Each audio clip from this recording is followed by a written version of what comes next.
আগে ক্যামেরার পেছনে, না তোকে বাজেই দেখতে লাগবে। লাইট জ্বালিয়ে এই করে কত। ঠিক আছে, আমি হ্যালো গাইস, ওয়েলকাম টু। হ্যাঁ শুরু করে বলে আমি বাজে দেখতে। ঠিক আছে, আমি যেটা বলতে চাইছিলাম, মা গেছিল ডাক্তার দেখাতে। কি বললো ডাক্তার?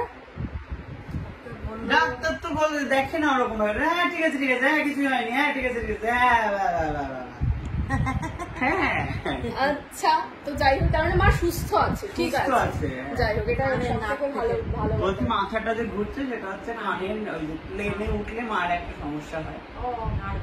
আমার তো ভয় লাগছে এই আলকা ইয়াগনিকের মতো না হয়ে যায়। সেসব কিছু হবে না, মা তো ফিট মা। তো যাই হোক, এসে খেতে শুরু করে দিয়েছি। মুড়িটা বাড়িতে কিনেছে। হ্যাঁ, কারণ মুড়ি নেই, মায়ের অর্জন করা মুড়ি। ও তাই নাকি? বড় ছেলে খেতে দেয় না, কি করবে? আর এইটা হলো কি বলে মিষ্টি। এটা এই তুই আবার অর্ধেক খেয়ে নিয়েছিস? ওটা মারি। ও ওটা অর্ধেক নিয়েছো কেন? আমি মিষ্টি বন্ধ করে দিয়েছি বাই দ্য ওয়ে, সবার জন্য, সবার উদ্দেশ্যে বলছি। সিরিয়াসলি আমি মিষ্টি খাচ্ছি এই মাসটা। তো যাই হোক, এখন আমি বানাচ্ছি। আমার প্রচুর কথা শোনায় যেটার জন্য, সেটা হচ্ছে এই কফি, গোল্ড কফি, সোনার কফি বানাবো আমি এখন শায়কের জন্য। আর সাথে আমার জন্য বানাবো, আমারটা ব্ল্যাক কফি। তোর তো চিনি ছাড়া দুধ দিয়ে, তাই তো?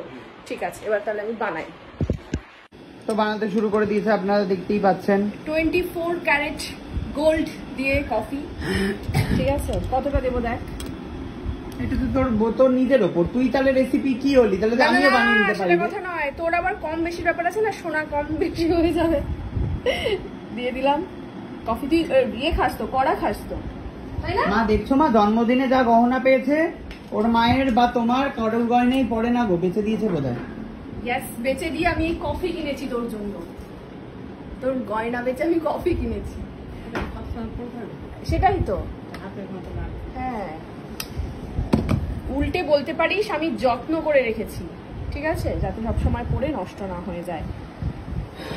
আইডিয়া তোকে আমি, তুই আমায় দে যে তুই আমাকে যে আংটিটা দিয়েছিলি, ওটা যেই দোকান থেকে কিনেছি, বিপণী শপ না কি বলে, বিপণী, যাই হোক কোনো একটা শপ। হ্যাঁ না রে, বড় বহুতল শপকে কি বলে একটা? বহুতল শপ হচ্ছে বহুতল শপ। ঠিক আছে, বহুতল শপ থেকে আমাকে গহনা কিনে দিয়েছিল। সেই বহুতল শপে গিয়ে আমি একটা হাতের ব্রেসলেট পছন্দ করেছিলাম। তা আমি তো ওইটা এক্সচেঞ্জ করে ব্রেসলেটটা নিয়ে নিয়েছি। একই দাম বলেছে? সেম দাম? দেখ, তখন বোধহয় সোনার দাম কি কম ছিল না বেশি ছিল? এখন যাই না, আগে তো কম ছিল, এখন তো আরো বেড়েছে না, আমি জানি না ঠিক আছে। যাই হোক, তাহলে তো ওটা নিয়েই নিতে পারি, তাহলে আমি এখানে পড়তে পারবো। এই নে কফি খা, খেয়ে দুটো বদনাম করে। দেখি, চেয়ে রয়েছে তো দুধগুলো, তো চেয়ে রয়েছে। ভোটার মেশিন কোথায়? ভালো করে ফেটাতে হয়। ওমা কিছু শেখেনি গো মা।